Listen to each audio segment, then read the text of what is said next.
You're listening to The Gary Harris Show on Tide 100.9 in Tuscaloosa. O'Reilly! You've got questions? O'Reilly Auto Parts has answers. Need a pro you can trust? We've got that too. No matter what you need, our professional parts people have the training and expertise to help you do things right. Deep automotive knowledge. Just one part that makes O'Reilly stand apart. The professional parts people. O'Reilly Auto Parts. The Gary Harris Show. You see him host Tider Insider TV, Crimson Tide Kickoff, play-by-play for Alabama sports, and sports director for WVUA 23. It's time for The Gary Harris Show on your home for Alabama sports. Tide 100.9 and streaming on the Tide 100.9 app. All right, here we go. It's the TGIF edition of The Gary Harris Show for this Friday, November 1st. 2024. Can you believe November is here? October's already in the rearview mirror. I can't believe it. And one of the reasons I can't believe it is the weather. And I'm glad we got a little bit of rain. Believe me, we need it. But the temperatures, I mean, we're in November now. And again, I'm not expecting to be freezing, but to just throw on a T-shirt and shorts every day and flip-flops or tennis shoes and just go is a little bit... I'm not going to say it's unnerving, but it's surprising that we, other than a couple of weeks ago before the Tennessee game, I remember back to that week, we had a few cool mornings where you had to put on a jacket and you could see your breath. But outside of that, I mean, and what's really wild is you look at the extended forecast, it's for 80s and 60s. Now, listen, there's nothing wrong with this kind of weather. I mean, it's great weather to be outside. I'm not saying it from a complaint standpoint, but it is unusual that, again, this late into, well, now November, into October, and now in early November, that at least at night, that it's not cool, that it's not, we're not getting some 40s or, even upper 30s, but not even close. Not even close. But anyway, a little bit of moisture, which is good. We needed it bad. Supposed to get on out of here by this afternoon and evening for high school football, so should not be an issue. Welcome into the program. I'm Gary Harris. Chase Brumfeld there on the other side of the glass. No football game this weekend, so no Fridays at the Free. We'll be back at Innisfree next Friday ahead of the LSU Alabama at LSU game. But in studio today, and also with no football game, there's no Bama football trivia this week.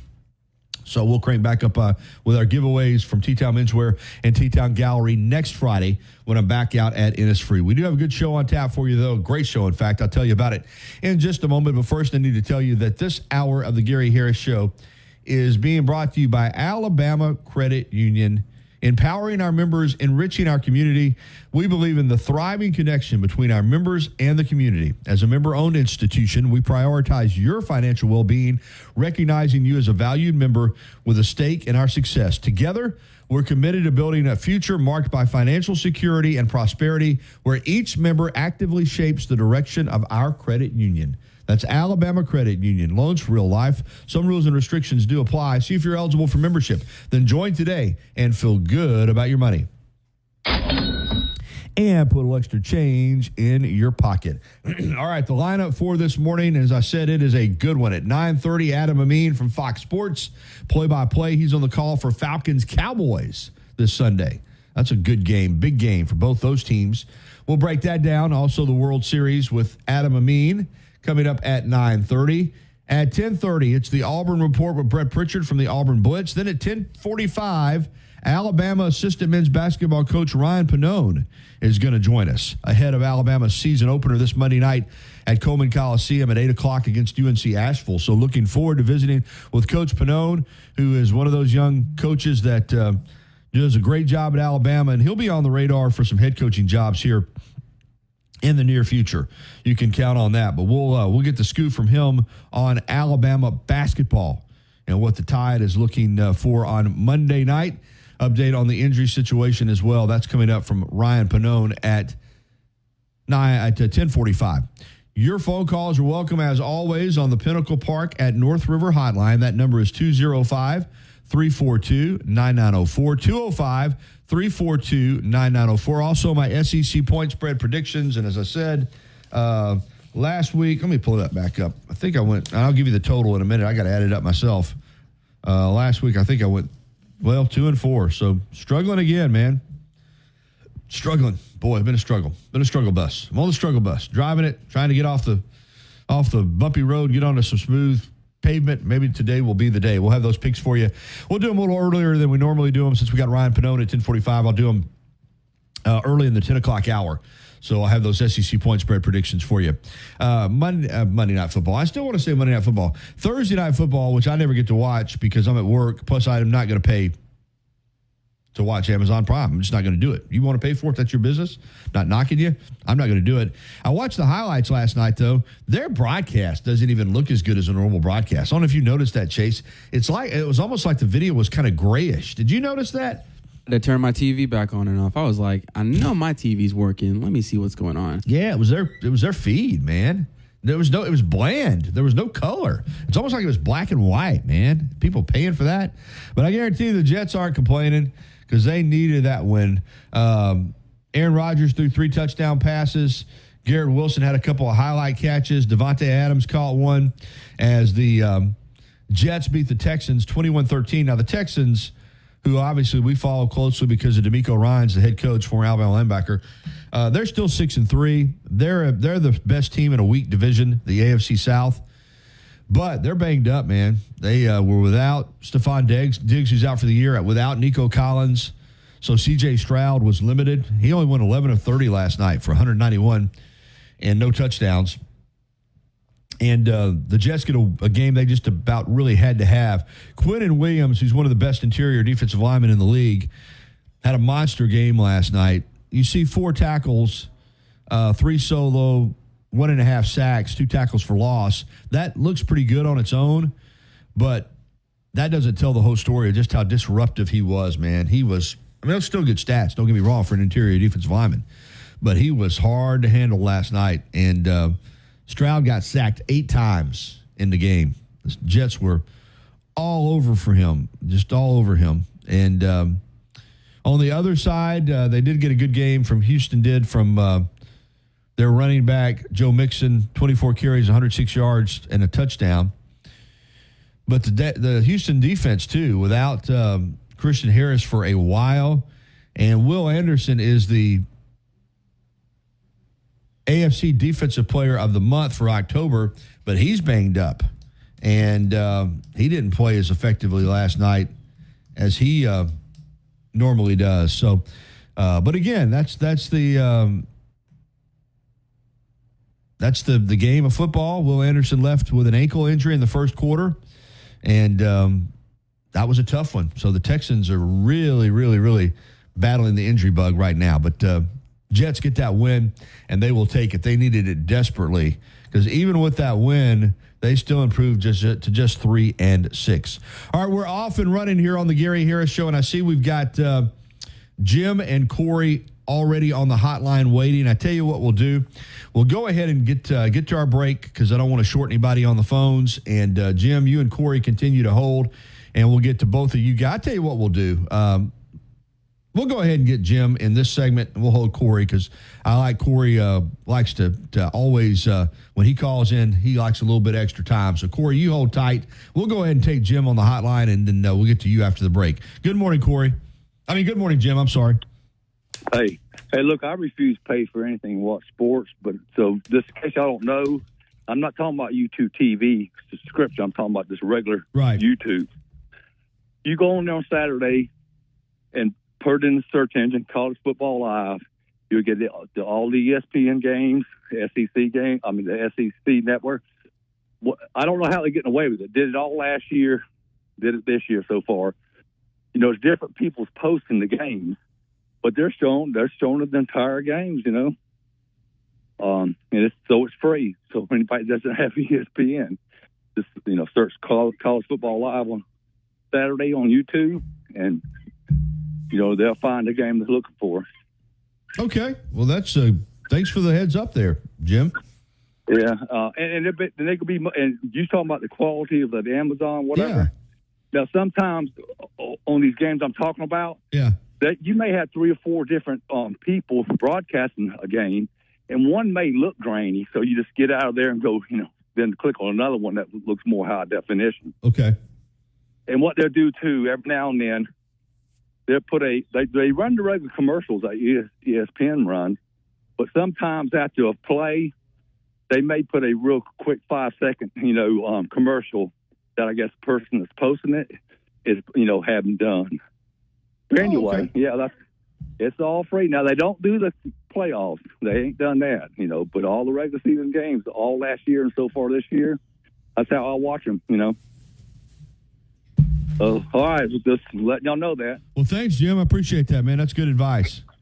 All right, bye-bye. Thanks. All right. Tell you what, have a seat there, Michael. We're gonna work in a guest here. That mic's ready to go in it, Chase. All right, and I know what you brought us. Michael Hunger from Who's Q and Brew, one of my great sponsors, is in the building. Just did a spot with Stephen DC on the Bear, and Nick Saban's birthday was yesterday. And if you follow me on social, on my personal page, I posted a little treat that I got the other day when I was over at Who's Q and Brew, a deep fried Little Debbie cream pie, oatmeal cream pie. In honor of Nick Saban, who loves oatmeal cream pies, Michael Hunger from Who's Q and Brew. Michael, where did you get the inspiration for this? Well, first of all, morning, Gary. Hey, good morning. I don't know. So we first did it back when Coach retired. Mm-hmm. Our owner, Brad McDaniel, asked me, sorry, having a bit of a panic attack right now. Just got to catch my breath. Yeah, catch your breath. Yeah, you've been making the rounds, so it's all good. You ran over from Stephen DC, and I just threw you right on the air here. Yeah. But he asked me, is there anything we can do? And being from the Midwest, state fairs. Mm-hmm. That's right. We know a lot about deep frying desserts, so everything. Just kind of toyed around with it, gave it a taste, played around, and you know how I am. I just I get ideas, I test, and sometimes they work. Speaking of Brad, I was in there one night, and you weren't there, and he was there, and I was talking to him. I said, Michael loves to spitball. Yeah. I mean, he loves to just come up, and I think it's so cool because you're constantly trying new things, whether it's for entertainment or food items, and that's what makes Who's Q and Brew so cool. Well, let me ask you this: what's the response been like? Oh, it's been amazing. Yeah. I mean, if it says anything, our staff loves them. Yeah. And I think I had one and I liked it. And here's the thing, folks, is think about, some of these restaurants that serve these cookies where they ooey gooey them up a little bit. That's kind of what you get here. You get the texture on the outside of the fried, but once you get into it, and because let me give you a little inside info on me. I'll often take the oatmeal cream pie and I'll throw it in the microwave for 4 or 5 seconds anyway, to kind of soften it up and get that. That's how I am with honey buns. Yeah, that's kind of what you get on the fried Little Debbie oatmeal cream pie. Once you get into the inside, it's just all that gooey goodness is kind of just mixed together. Yes, sir. And it's crazy how simple, it takes literally 2 ingredients for us to make, and that's right. It's going like crazy. Gives it a whole new taste on the oatmeal cream pie. All right, how long are you going to have them? Well, I'll tell you what, for this weekend, while supplies last, just for Coach's birthday, but hey, if the turnout's amazing. Yeah. So far, it's been pretty successful. We'll add them permanently if people love them that much. And you got other dessert items, obviously, but this one, too, I think it's only $3? Just $3. Yeah, so that makes it, cheap little addition to your meal. All right, final word while you're here on Who's Q and Brew, 7 days a week. I know it's just lunch on Sunday, but Monday through Saturday, you're open lunch and dinner, all kinds of specials every day. Anything that you want to kind of highlight outside of the little deep-fried oatmeal Little Debbie cream pies? I mean, I'll just remind, I know we've only got a couple weeks left, but of course we got our bulk packages if you want to do anything for football season on Saturdays. Now we got those big tailgate packages we talked about last time I was here, which those will feed you up to 30 people. Wow. Those we do need a 24-hour notice on. But I mean, you're just looking for dinner for your family. Yeah. We got those bulk combos that are great price, plenty of food. Who's Q and Brew? In the Northridge Center off Highway 82 in Tuscaloosa. Most of you I know have probably tried it. If you haven't, make sure that you do. I went in last night after the early news. In fact, last night was $5 burger night. So I checked it out last night with Stu McCann from the TV station. You weren't in, but of course I don't have just a burger. I put some cheese on it. I got to have some lettuce. I got to have some onions. I got to have some pickles. And then, of course, I had to have some onion rings and some coleslaw. But it was a good meal. Who's Q and Brew in Tuscaloosa. Thank you, Michael. Thank you. All right, we're going to be back with more phone calls. Corey, you hold tight. We'll get to you on the other side. This is the Gary Harris Show on Tide 100.9 FM and 1230 AM WTBC. Here's what's trending on the Tuscaloosa thread. Good Friday morning. Almost half an inch of rain fell in Tuscaloosa last night. 1.25 inches in Jasper. That got the trick-or-treaters damp, but did little to end the drought. The rainfall didn't douse the wildfires across the state either. 24 are burning this morning, 3 in West Alabama counties of Bibb, Lamar, and Pickens. Click TuscaloosaThread.com for more local news, sports, and weather coverage all throughout the day. It's absolutely free. Don Hartley, Town Square Media, Tuscaloosa. As much as Innisfree has evolved, it will always be that place to escape and have a good time. Whether it's for a game day weekend, to reminisce on college days, or to create new memories, if you're looking for a good time, there's only one thing to do. Head to the Free at 1925 University Boulevard. And don't forget about the Lucky Lunch Meat and 3 special. Monday through Friday from 11 a.m. until 2 p.m. Get a meat and 3 vegetables for just $8.49. Or for a lighter appetite, try the Lucky Lunch soup, salad, or sandwich combo. I'll see you at the Free. Hey, Bama, doesn't wait for when your finances are in perfect order. It just happens. But no matter what surprises come your way, Alabama Credit Union will be here to help make it affordable with great personal loans, mortgages, and auto loans. They offer an easy application process and fast decisions so you can stay focused on feeling good about whatever life brings your way. Alabama Credit Union will be here to help make it affordable with great personal loans, mortgages, and auto loans. Alabama Credit Union, loans for real life. Visit alabamacu.com to learn more. Some rules and restrictions apply. See if you're eligible for membership, then join today and feel good about your money. Since 2011, Billy's Sports Grill, located on Main Avenue in historic downtown Northport, has been serving their legendary signature chicken sandwich, award-winning wings, and handcrafted cocktails. Billy's is also the spot to watch all your favorite sporting events with big screen, high-definition televisions, both dining rooms, at the bar, and outside on the beautiful patio. Come by and say hello to Kim and Lisa, the Billy's Management Dream Team. Billy's, good food, good friends, and good time. Tide 100.9 Tuscaloosa weather. The sky mostly cloudy today. We'll have the chance of scattered showers, the high 78. For tonight, becoming mostly fair, the low 62. Tomorrow and Sunday, partly to mostly sunny both days and warm, highs between 80 and 83. I'm James Spann on the ABC 3340 Weather Center on Tide 100.9. It's 67 degrees in Tuscaloosa. You're listening to The Gary Harris Show. On your home for Alabama sports. Tide 100.9. And streaming on the Tide 100.9 app.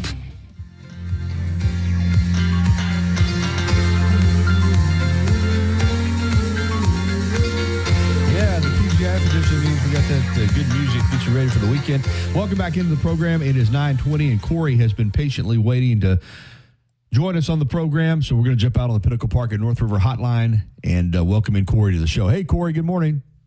Hey, how are you doing this morning? Doing great, buddy. Well, I'm trying to figure out who I should be rooting for this weekend because I don't think it's going to be just enough for Alabama to go 10-2 because there's such a crowded field of teams that are trying to get in, and we might actually need some help here because if a lot of teams have the same record or one loss, we might get squeezed out of the playoff is the way I'm feeling. Well, I don't know that you can right now figure out who you need to pull for. You just have to let this play out. I'm going to say what I've always said, and I said it last year when people were worried about Alabama not getting in, ahead of Florida State. There may be a lot of 10-2 teams, but a lot of 10-2 teams, there's only one Alabama. And you're not going to tell me I'm just not going to believe it, just like I said last year, and I was proven right. I said all along, remember I was going back and forth, I think, with Barry and some others about Alabama getting in the playoff, and I just said if Alabama wins the SEC championship and is 12-1, they're getting in the playoff, period. If Alabama's 10-2 with wins over Georgia, and, of course, that would mean a win over LSU, I think Alabama's getting in the playoff. That's my feeling. So, but the key is Alabama's got to get to 10-2. They got to win their last 4 games to have a shot at that. But I think it'll all work out if they win their games. I think what would help is if Georgia wins the SEC championship. That would make Alabama's win over Georgia look good. Well, Alabama's win over Georgia is the best win in the country, and there's some other good wins. I get it, but nobody else has beat Georgia in 4 years. So, if it weren't for Alabama, they wouldn't have lost anybody. They'd be on a 60-something game winning streak. So that's the best win in the country. And you're right. It's good for Alabama if Georgia just keeps on winning. Do you have a good feeling of Penn State, Ohio State? You know what? Yeah, I'm gonna kind of go against the grain here a little bit because I think a lot of people are feeling like it's Penn State's time. I don't think it's ever going to be their time because I don't think James Franklin's a big-time coach. And I think he's a guy that kind of gets you to that level and then just kind of gets stuck. I think Ohio State's going to win the football game. Now, can I be wrong? Absolutely. But I'm taking Ohio State. I agree. I think Ohio State has too much talent. I mean, even if Drew Eller was healthy, I just think Ohio State's made for these kind of moments and just rises to the occasion in those kind of games. I'm with you. That's and again, Penn State's a good team. They've been a good team for a while. They have not been able to get to an elite level, and I don't see it happening this year. I think Ohio State's going to go in there and beat them. I think there's two games worth monitoring: is Texas A&M, South Carolina, and Arkansas, Ole Miss. I mean, I know Ole Miss and Arkansas doesn't affect us, but just from an entertainment purpose, I think Arkansas could upset Ole Miss at home.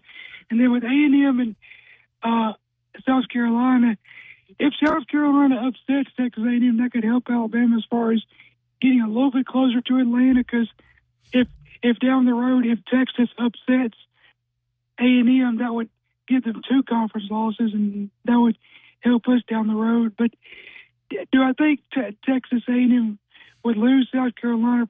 Probably not. But you never know. It is college football, and things do happen. The games are played on the field, and you just never know. No, you don't ever know. That's why you play the games. And, every weekend we see upsets and we see surprises. So, but like I said, the key to the drill for me is Alabama just taking care of Alabama. That's really got to be the focus, because we do know this.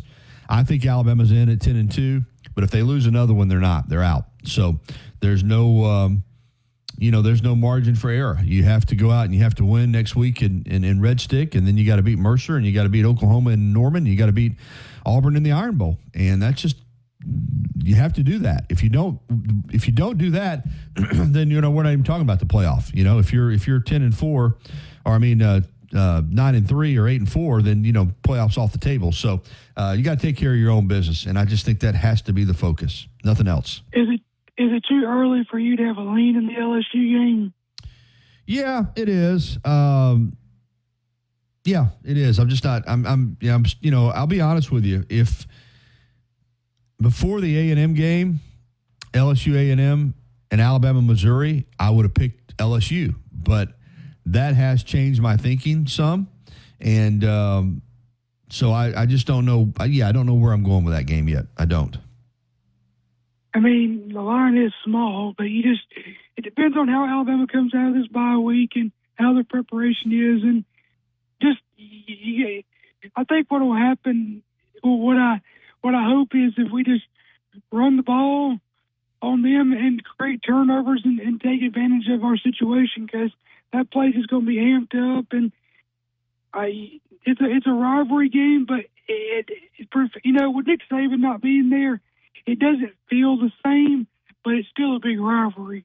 Oh, absolutely. And I agree with you. It's not the same without Nick Saban from that standpoint, but what's on the line for these two teams, it can't get any bigger, because it is, in my opinion, a pseudo-elimination game. I mean, if Alabama wins, they're still in the hunt for the playoff. If LSU wins, they're still in the hunt. The team that loses, though, is out. So it doesn't get any bigger. And that's why it's a primetime game. I was hoping it would be an afternoon game. I was hoping that Georgia and Ole Miss would get the primetime slot. But after LSU beat Ole Miss, that took care of that. Kiffin's complaining about not getting any nighttime games. Well, if you'd have beaten LSU, you'd have a nighttime game. So instead, they get it against Alabama. So, it's a huge game. It's a huge game, Corey. Yeah, I agree. But what I'm hoping for is I'm pulling for chaos in November, because the more chaos, the better. Yeah, doesn't hurt. As long as Alabama keeps winning. If you're right, if you have a lot of chaos other than the Tide, losing, it'll be good. It'll be a good thing. So, but anyway, next week we'll break down that Alabama LSU game for sure. And you ready for the high school football playoffs? Got one more week of the regular season. Yeah, Hewitt plays Baker next week. Yep. And then I tell you what, 7A football is wide open. It is. This is a different kind of year in 7A. There's not that dominant team that there's been. Of course, Auburn's undefeated, but especially in this side, in the north side. I mean, with Hoover, they're good, but they got a couple losses, and Thompson's got 3 losses. So I agree with you. Hewitt's capable of beating anybody. So they may, they got a chance to make a run. Yeah, they do. They have a really good defense. Yeah, they do. They really do.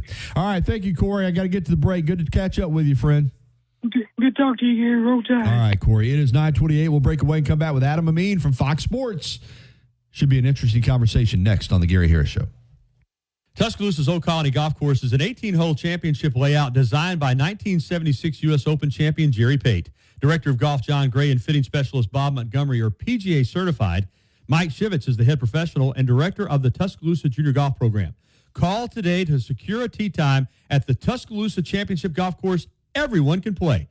205-562-3201. Old Colony is operated by Para. Roscoe's has been serving Mexican favorites like burritos, fajitas, and quesadillas since 1999. Their new location is at 4100 Owen Parkway in Northport. And, of course, you can find Los Tarascos in Tuscaloosa at 110 Skyland Boulevard. The bar areas feature big screen television so you can enjoy your favorite sporting events. Los Tarascos features daily happy hour specials. And for the best Mexican cuisine in West Alabama, remember, the name is Los Tarascos with locations in Tuscaloosa and Northport. Hi, I'm Tide 100.9. For more coverage of Alabama football, visit us at Tide100.9.com or download the free Tide 100.9 app. The Crimson Tide will not be denied.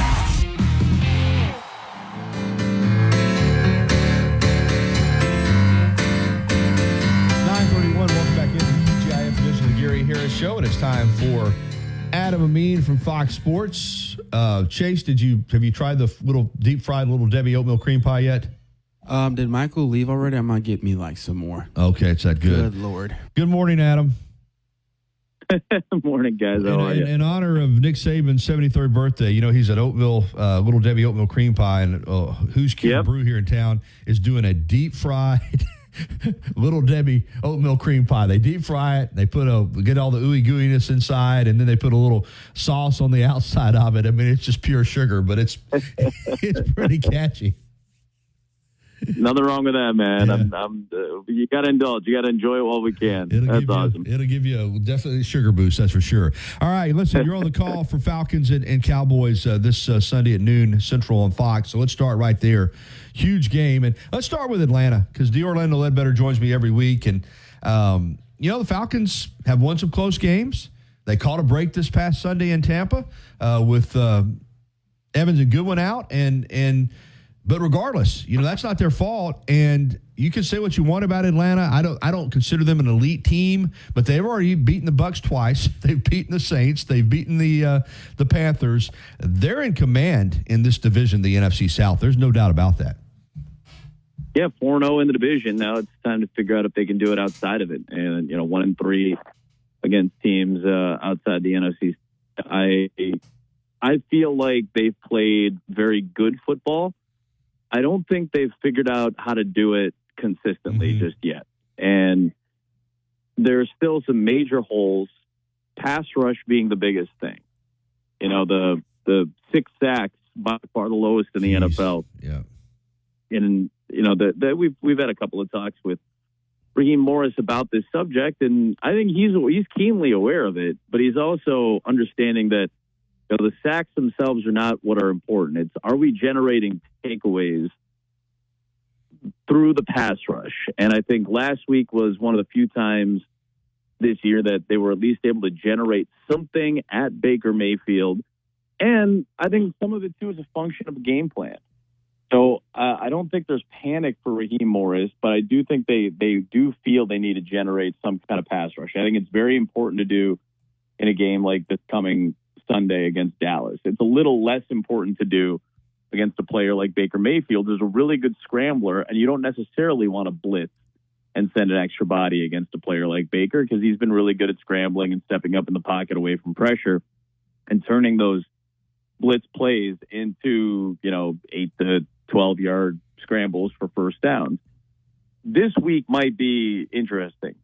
I'm not sure where Dallas's offensive line is. It seems like they're back intact. They got their normal starting rotation back last week in their last game against San Francisco after the bye week. So they're probably at full strength, but this might be a week where you want to take advantage of some of the younger guys that are on that offensive line. There's 2 rookies on Dallas's front. Is this a week where the Falcons can generate a pass rush, make Dak Prescott uncomfortable, and a guy who's thrown 7 picks in the last 3 games, can you get him to feel uncomfortable and throw a couple of passes wayward? You know, Jesse Bates had a great play last week to generate an interception. Can you formulate some kind of pass rush to make Dak Prescott uncomfortable the way he's been uncomfortable the last month of the season and try to get some takeaways off the pass rush? I think there's an opportunity for that this week. And if they can start to figure things like that out, now you're looking at a viable team that's going to win you 10 or 11 games and be a legitimate threat come postseason time. On the other side, and Jerry Jones continues to stick by this Cowboys team, showing confidence in them and belief, but at some point you got to start getting it done on the field. And you know, they're 3-5 in a division with 6-2 Washington and 5-2 Philadelphia, or 3-4, I should say. I'm sorry, but under 500. And this is a game they're going to have a lot of fans in Atlanta. I don't know if there's such thing as a must win, but this is an important game for the Dallas Cowboys. I mean, they're in the middle of a stretch of really difficult games, right? Like, this is a hard time in terms of the level of competition that they're going to be playing. They just played San Francisco. You've got a first-place team in the NFC South this week in Atlanta. You have Philadelphia coming up next week, and I know Philadelphia has had some issues this year, but they're still, as you mentioned, 5-2 and one of the top teams in that division right now. They got the Texans that have had a good season overall. They got the Commanders with Jaden Daniels playing great. They've got a Thanksgiving game on a short week against the New York Giants, but still, that's a short week game that you don't have a lot of time to prepare for. You still have the Cincinnati Bengal team that has a good quarterback. You got to play the Bucs. You got to play the Eagles and the Commanders again. Like, this is not going to be an easy stretch for Dallas. And at some point, you got to look and go, where are you going to stack up some wins so that you can be, maybe if not the division winner, which, like you said, it's a difficult division, are you going to be a competitor for one of these wild card spots? And in a year where there's a little bit of a jumble in the NFC, the 49ers are seemingly going to get healthier as the season wears on. So you would imagine they're going to be competing for a spot. The Vikings, I know, have dropped a couple of games in a row, but they have an opportunity to win one against Indianapolis this weekend and get back on track and get to 6 wins. So they're going to be fighting for, if not the division lead in the North, in one of those wild card spots. Same thing with the Pack. I mean, the whole NFC North is in a position to compete for a playoff spot. So, where are you going to find a spot? This is a Dallas team that has more wins than any team in the NFL over the last 3 regular seasons, except for the Kansas City Chiefs, and still hasn't made a conference championship game since the 1995 season. Like, there's a lot of pressure on this Cowboy group, and you got to start thinking, well, forget about a deep playoff run. Are you going to make the playoffs as it stands right now? I want to ask you about Dak because, he is the franchise quarterback. He's paid like a franchise quarterback. He's a tough guy.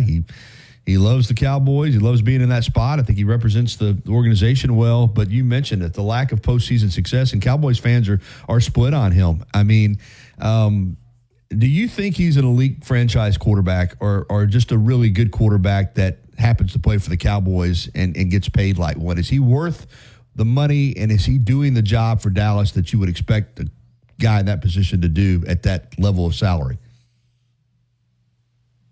I think of the two holes you brought up, whether it's, is he an elite franchise quarterback or is he just a really good one who happens to play for the Cowboys? Right now, based on track record, it's leaning towards the latter. Mm-hmm. If you're putting it on a spectrum somewhere, you're probably leaning towards the latter. Does that mean that can't change? No, of course that can change. But so far, based off his track record, he's just a really good quarterback who has bad stretches at bad times. And listen, is it all on him? No. The story the last 3 years has been it's not all on him. They gave up 48 points in a playoff game to Green Bay last year. Like, that's not on him. They scored 30-plus. They were the number 1 offense in the NFL. They looked like it for a good chunk of a playoff game last year. But at the same time, the defense played tremendously bad when it counted the most. Their defense has not been great at times this season, but he, especially over the last month, has been awful in terms of his decision making. So to have that type of up and down and inconsistent play at that salary, what is it, $60 a year, highest paid in the league, right? Gary, or at least was for the time when he signed it right before the season began. He's right. He's right up there with the highest paid now in the game, even after all the new contracts have been signed by multiple quarterbacks. That's not the value that you should be getting back. Now, the difference between Dak's contract and a couple of the other ones at that high salary is some of those guys are getting paid off potential, right? The Jordan Love, Trevor Lawrence contracts, they're being paid off potential. They've obviously made the playoffs. They've had good games. They've had some opportunities to show that they belong with the top guys. So they're getting paid on the possibility of what they're capable of bringing to those franchises in smaller markets. Dak works in one of the biggest markets in the country for arguably the biggest franchise or brand name franchise in the NFL, certainly one of the 3 or 4 biggest brands in the NFL, and is being essentially paid because he's been one of the better quarterbacks. Again, 36 wins in the regular season the last 3 seasons. Only Kansas City had more with 37. So there is a track record of success there, but until you start delivering in bigger moments, and when you hit lulls like this, the criticisms are going to be there and they're going to be heavy, and most people are going to think that they're justified. The Commanders, you mentioned, because we mentioned the NFC East and the NFC North, and interesting that Washington's doing what it's doing, and the Bears are part of that top heavy, or the entire division's really good, and yet the Bears probably should be 5-2, and the Commanders should be 5-3. But we know what happened. Washington won it on the last play of the game. It still amazes me, Adam, no matter how much teams work on this. I know it doesn't happen that often, but it happens often enough that you just say to yourself, how does this keep happening? But we had another Hail Mary, and what makes it even worse for the Bears is the defensive back Stevenson that's running around taunting the crowd instead of getting back and getting himself in position to make a play, and he's the one that tipped the ball that led to the touchdown. Your takeaway from that unbelievable play. Yeah, I mean, it's a game that the Bears probably didn't deserve to win anyway, just based off of how that game was going. Their offense was anemic. I thought Washington defensively is such an improved team with Dan Quinn. Speaking of former Cowboys, obviously he's done an excellent job with their what was a dreadful defense the last couple of years, one of the worst in the NFL. And I feel that Daniels has turned things around there. They are playing with a lot more confidence. They have, they've had some weapons over the course of the last couple of seasons that they could take advantage of.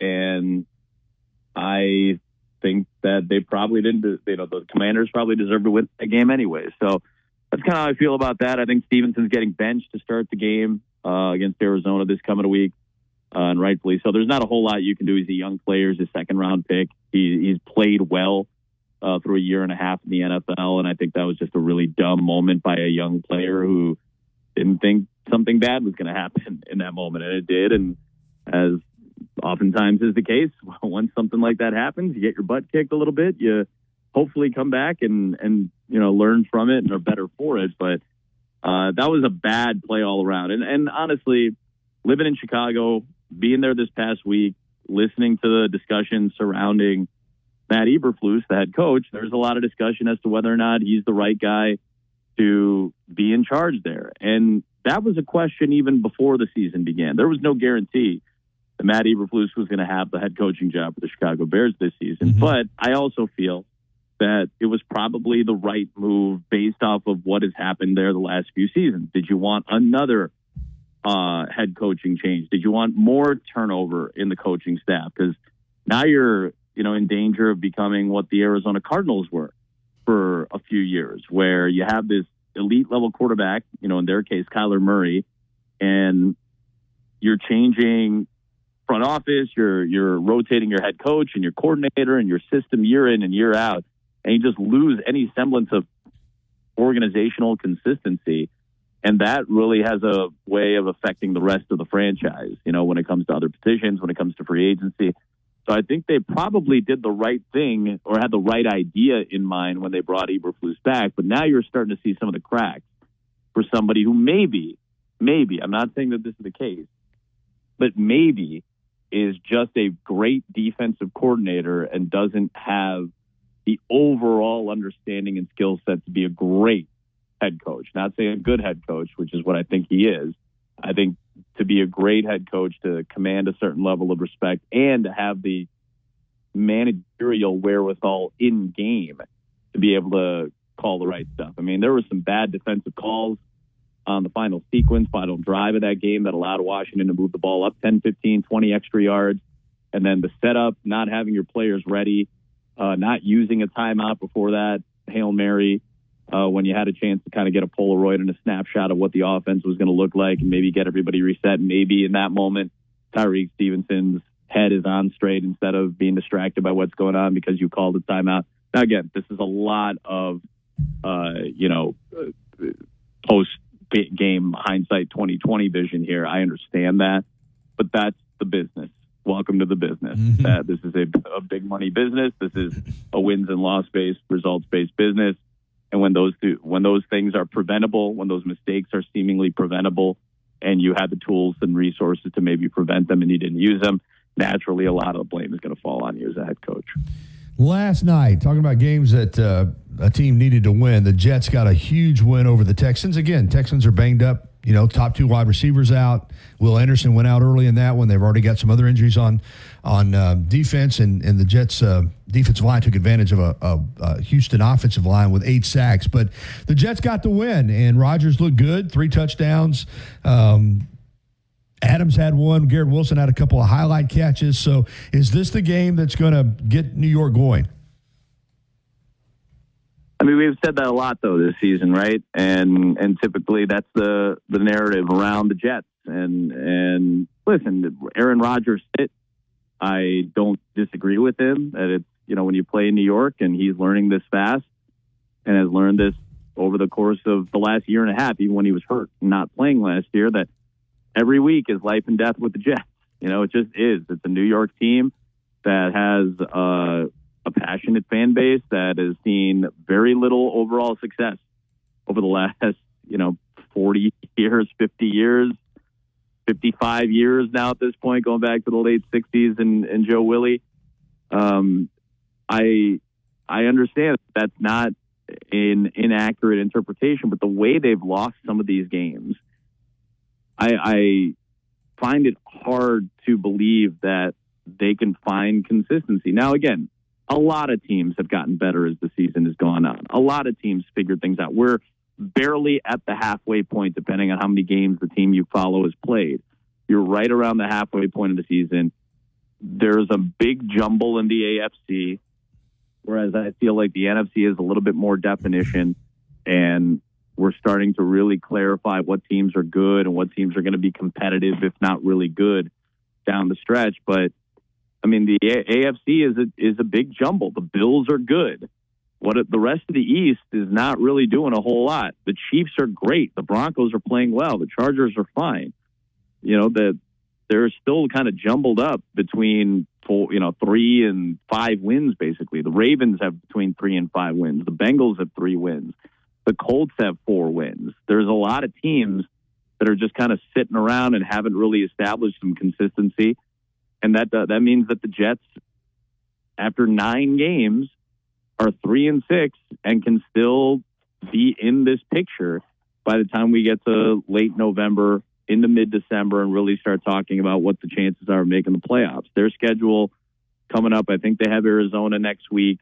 I know they, for some reason, still have a primetime game lined up against the Colts on a Sunday night, which may end up getting flexed. I think they would have to do that by next week, which I'm guessing they will.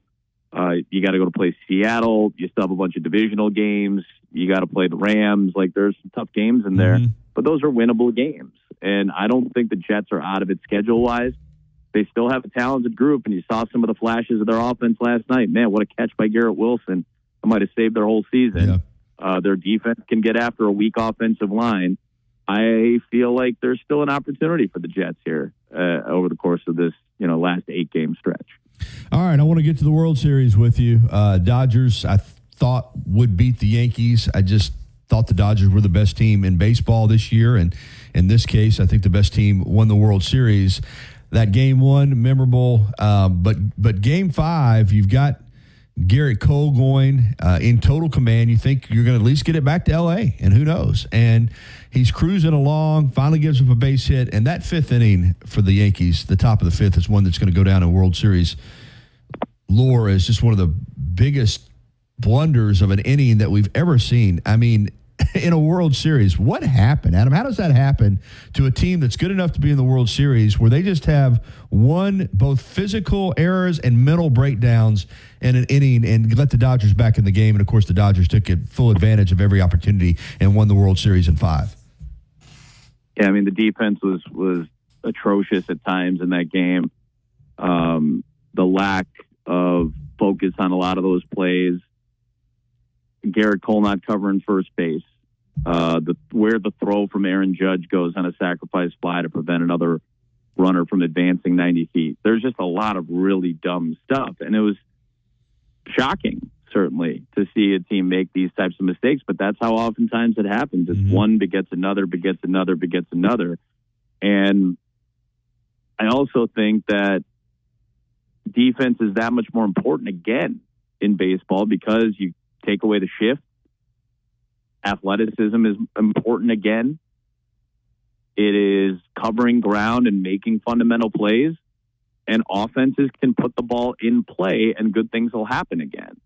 And that puts more pressure, added pressure on the defense. And that's been the case since the rule changes before the 23 season. So a combination of a lot of different things. It can happen to good teams, but it happened at the absolute wrong time. And in the biggest moment, arguably, of their season, or one of the biggest moments of their season. So, disappointing to see how it played out for, a Yankee perspective, but the Dodgers put pressure on them consistently. They had an amazing series. They had an amazing season. Listen, it's too, there's a lot of underdog statements being tossed out there. I was like, listen, these are two highly paid teams, high payrolls, they're good. Let's stop using that as an argument for one side or the other and just say, yeah, good teams have good players that get paid a lot of money. Can we just end it there and then talk about the play on the field? And this is why, the play on the field is that much more important. It doesn't mean that these are bad players, but man, that was a bad inning, and as bad of an inning as I think they could collectively have. And like you said, not just one that, will stick with World Series and New York Yankees lore for a long time, but those players are going to remember that. They're going to remember how bad that inning was, and that's going to be the storyline when we start the season next year in 2025. That's going to be the thing that's discussed more than anything else. And Freddie Freeman, the MVP, obviously, homered in the first 4 games. That's 6 straight games he homered into the World Series, going back to when he was with the Braves. And with Shohei being, banged up with that shoulder and not really producing very much. Freeman, who had the foot, the ankle, really wasn't able to push off, was golf swinging. It got a little stronger. He said he started feeling better. But to do what he did in that World Series, I mean, some guys, you look at Judge struggle and you look at Freeman, who some guys are just, there is something to this, isn't there, Adam? Some guys are just big game players. And Freddie Freeman, well, he's a great player all the way around, but there's something about this guy. You put him in these kind of games, and he just comes through. Sure, and I agree that something inherent in some people, and they love the moment, and they step up in the moment, and they know how to deal with the moment. Freddie's played a lot of postseason baseball now at this point in his career, and is very understanding of what it takes to be in those moments. So he knows how to make a physical adjustment, and just what a magical run. It's been a really emotional year. It's almost fitting. For somebody like Freddie, who's very well liked, very affable, guys really gravitate to him. He ran that Atlanta Braves clubhouse while he was there. He was, sometimes putting his stamp on how to lead in there, and not everybody loved it, and that's okay. It's a lot of different clashing personalities in a clubhouse, but he has always kind of stepped into the leadership role kind of naturally, and I think him leading by example when he couldn't do it consistently physically, and then doing it physically the way he did, and to have the emotional swing in game 1 and to just come back and keep hitting bad pitching, so a lot of mistakes, and he took full advantage with some great swings.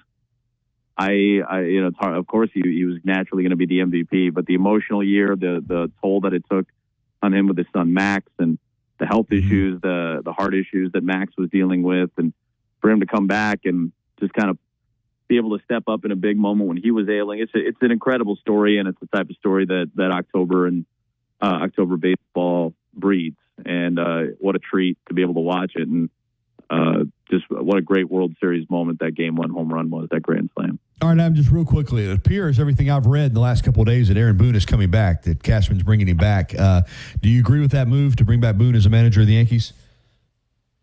Well, I think you got to understand that he's an important piece to what they're trying to do. He has a great feel for that clubhouse. He also does a good job of managing between what the front office wants and what his players want.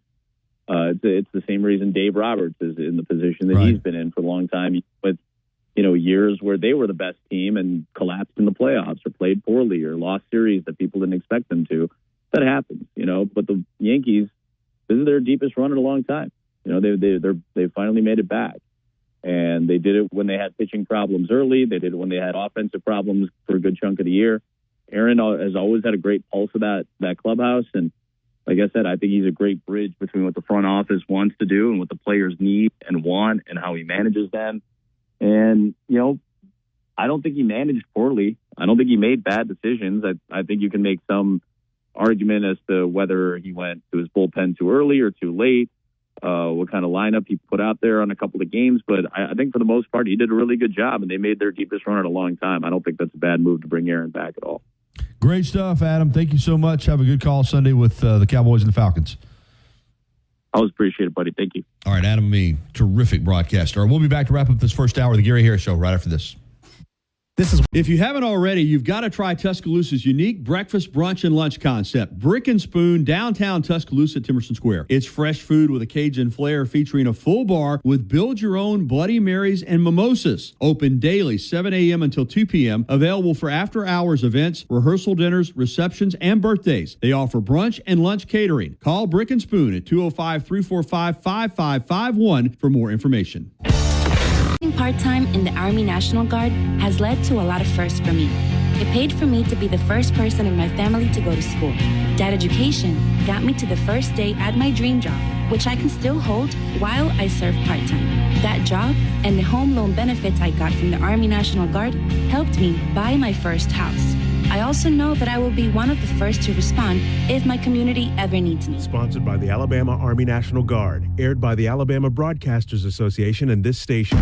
Tide 100.9 Tuscaloosa weather. The sky mostly cloudy today. We'll have the chance of scattered showers, the high 78.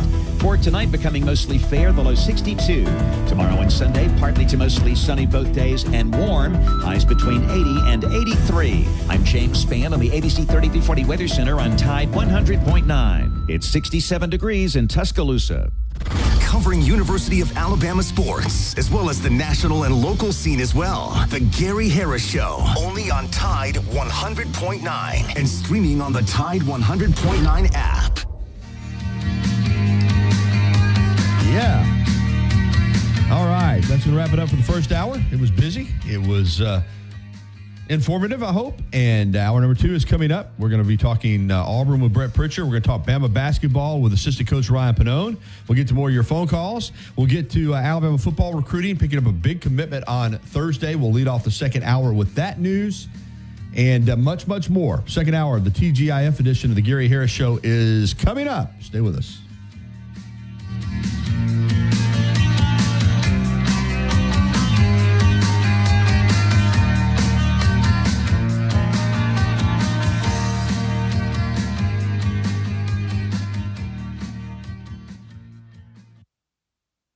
Tuscaloosa and W265CG Tuscaloosa, a Town Square media station. Tide 100.9 and streaming on the Tide 100.9 app.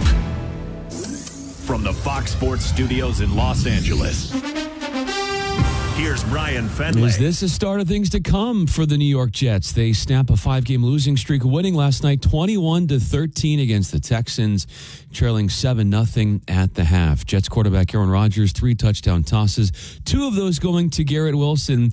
And struggling was Houston quarterback C.J. Stroud. No scores, sacked 8 times. Here he is after the defeat. To come out here on a primetime game and, get embarrassed like that is never fun. And, I believe, we have to be better in a lot of areas.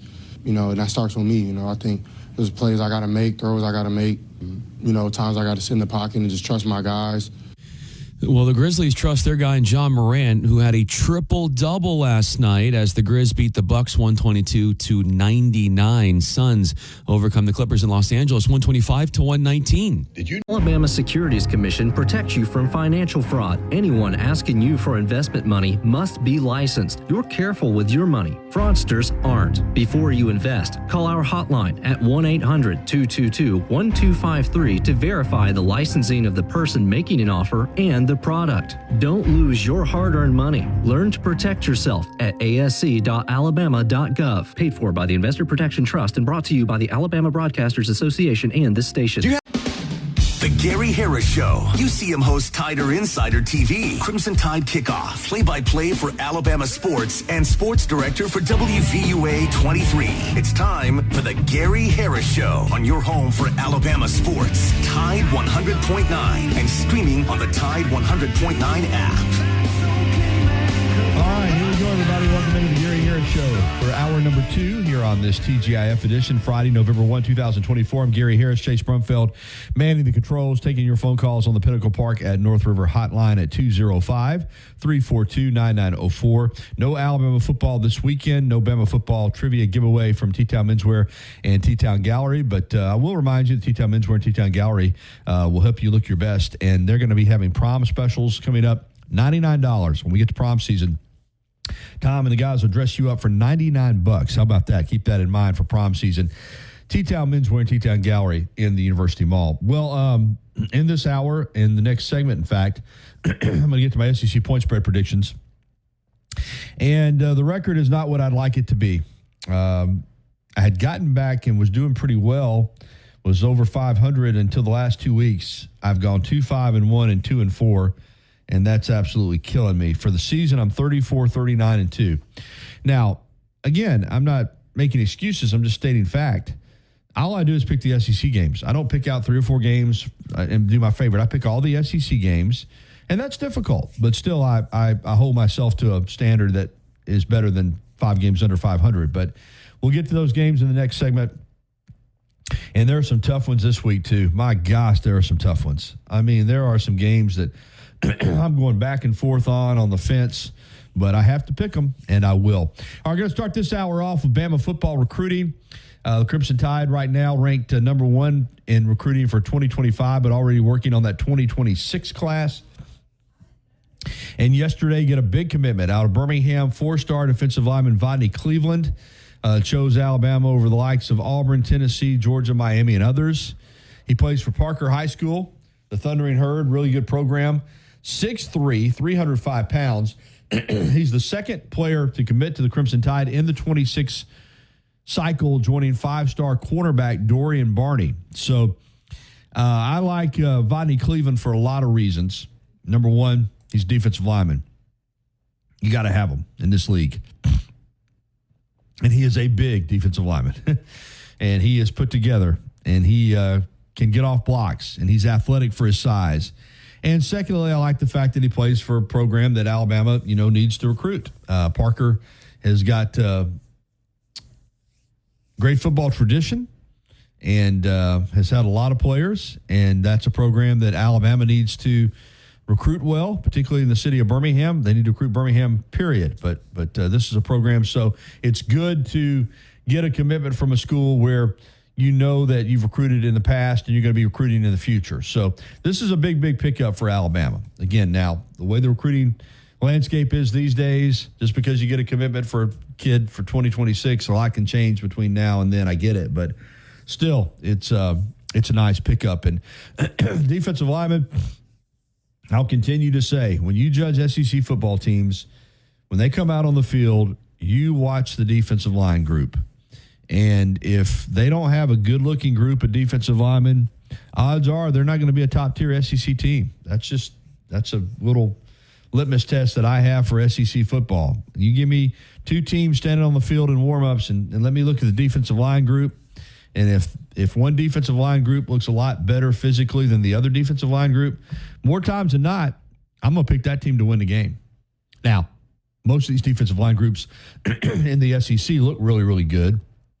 That's why we have so many good good teams in the SEC. But every now and then I'll see a team and I'll see a group of defensive linemen and I'll just say, wow, they don't look SEC caliber on the defensive line. And more times than not, those teams are not going to be one of your top teams in the conference. So nice pickup there for Alabama on the recruiting trail. And again, right now, this season, Alabama's having a good year, not a typical Alabama year, being that they have 2 losses going into November, but still have a chance to get to the playoff. And in recruiting is going just like it did under Nick Saban. As I said, a 2025 cycle, Alabama is ranked number 1 in the recruiting rankings, off to a good start for 2026. And that's still important, even with the portal, even with all the NIL stuff that's going on. You still need to be able to recruit high school talent. The top programs do. And you're not going to have quite as big an impact in regards to high school recruiting that you once had, simply because it's going to be harder to retain guys. You get guys into the program, a lot of them are going to look to leave, but you'd still rather start from that point. You'd still rather start out as a team that can recruit top high school players and get them on your campus and get them into your program and try to retain as many of them as you can, rather than be one of those programs that's just every year counting on the portal. I think that, Indiana has hit gold with that. Vanderbilt has. But more times than not, if you are portal dependent every year, I think that over the long haul, you're going to be up and down. I think if you can be high school recruiting dependent and supplement your team with the portal, you're much better off. And that's what Alabama's looking to do. Georgia's looking to do. Texas is looking to do. Ohio State is looking to do. Michigan is looking to do. Clemson is looking to do. Those type of programs are still looking to build their programs through high school recruiting first. And I think that's smart for those kind of programs. And there are other programs that are just going to say, forget it. We can't recruit with Alabama. We can't recruit with Ohio State. We can't recruit with Michigan. So what are we going to do? We're not even going to try. We're just going to get the players that we can get, and then we're going to hit that portal every year. We're gonna bring in guys that have already got college experience, and for some programs, it's going to work. And like I said, for Indiana, I mean, what a job that Curt Cignetti has done in his first year. I mean, they're unbeaten.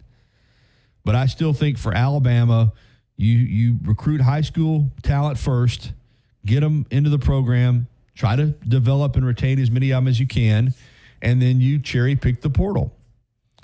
You don't just say we're going to be portal dependent. We're going to still recruit high school talent and try to get them on board and keep them on board and develop them and have a program that's talented, layered through the program, through all the classes.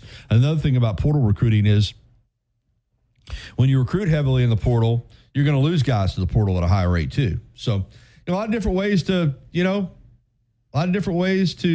build a program these days. The portal gives you options that you did not used to have. NIL gives you options if you're willing to pony up the money, But still, at the end of the day, I believe that building a program through high school recruiting, working hard at it, developing relationships, I still believe that's going to work long term. I do. And doesn't mean I don't want to see Alabama use the portal. Obviously, if you have a need going into a recruiting cycle that you don't think you're going to be able to fill through your current roster or through what you got coming in, quarterback, for instance, if you think you're going to be light a quarterback, then by all means hit the portal. I mean, you look at Miami. Miami's a really good team without Cam Ward, but they're not undefeated. Without Cam Ward, that's probably a 2 or 3 loss team. Cam Ward, the quarterback, is the difference for that Miami team, period. He's why they're 8-0 and ranked in the top 5. And listen, they could have lost a couple games anyway. But without him, this is the same Miami we're talking about. We're talking about a 2 or 3 loss Miami team. But they went into the portal and they got their quarterback. And he is a stud. He is a Heisman Trophy contender. He is a dynamic playmaker.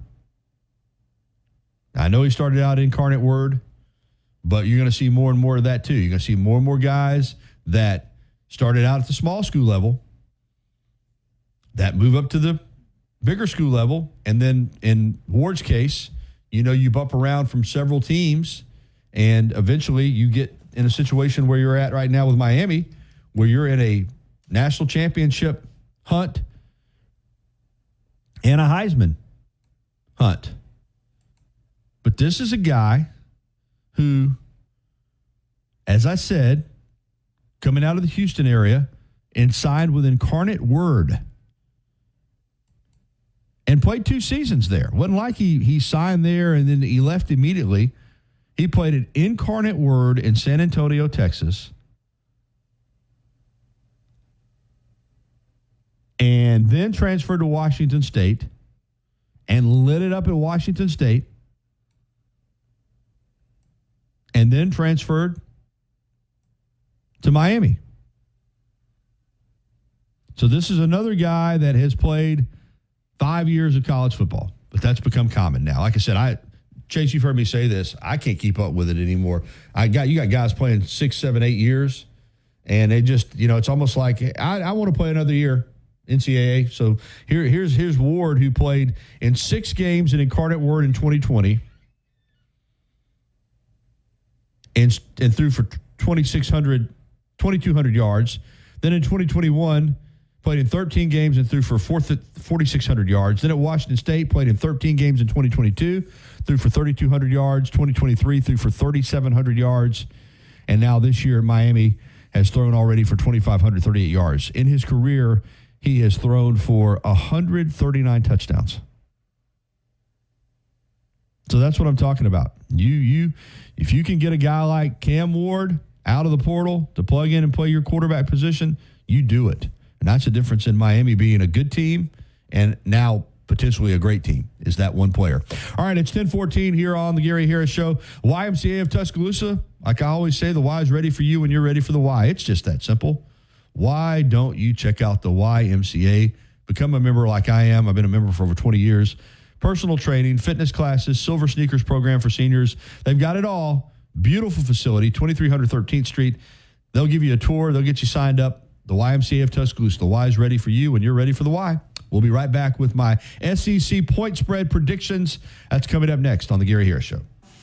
This is why 365 24/7. You'll find road and utility crews, tow trucks, law enforcement, and first responders working along Alabama's roadway. We're making improvements and helping our communities stay connected. We're working hard to make sure you're safe on the road. Now we need your help to make sure we're safe too. Alabama's move over law requires you to move over a lane when you see flashing lights on the roadside. And if you can't safely move over, please slow down. Visit DriveSafeAlabama.org. Brought to you by the Alabama Department of Transportation, Alabama Broadcasters Association, and this station. 95. Receiving unemployment, your benefits could be at risk. Here's how you can protect yourself and your benefits. Never respond to mail notifying you of a false claim in your name. Never answer a text message asking you to verify your account. And only respond to official Alabama Department of Labor's social media pages. Report fraud at labor.alabama.gov/fraud. Brought to you by the Alabama Department of Labor, ABA, and the station. The Alabama Department of Labor is an equal opportunity employer program. Auxiliary aids and services available upon request to individuals with disabilities. Dial 711 for TTY accessibility.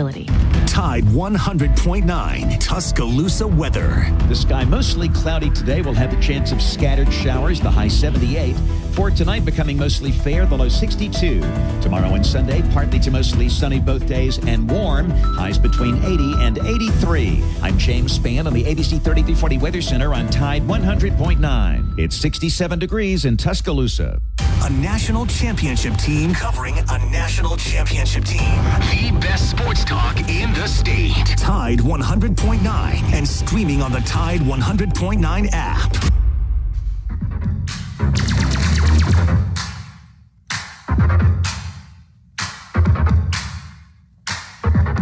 All right, 10:18. Welcome back into the Gary Harris Show. And phone lines are open, by the way, if you want to give us a ring on the Pinnacle Park at North River Hotline, 205-342-9904.